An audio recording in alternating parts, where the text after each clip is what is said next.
ย่าคลิปถึงวันนี้เขาห้องครีเอเตอร์ก่อส่วนตัวหน้ากระบอแน่ใจเนอะอาจจะใจก็ได้ปกติก็เล่นโซเชียลอยู่แล้วเล่นไปวันๆหันคนอื่นเขามีรายได้ก็เลยคิดว่าเฮาก็ลองทำผ่องดูจะได้มาได้ก็ตามนั่นเนาะเพียงแต่ว่าเฮาก็เล่นอยู่แล้วถ้าหากเล่นไปเล่นมาแล้วมีรายได้ถึงจะบ่หนักแต่ก็น่าจะได้เป็นกาขนมของลูกอยู่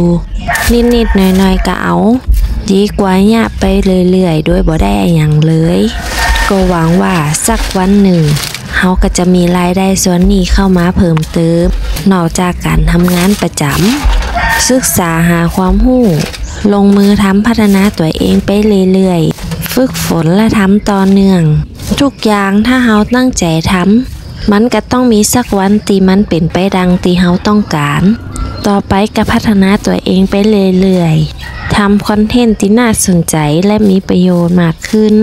ใครชอบคอนเทนต์ที่แม่เมย์ทำก็ฝากติดตามกดไลค์กดแชร์กดคอมเมนต์เป็นกำลังใจให้แม่เมย์ตัวเองนะเจ้า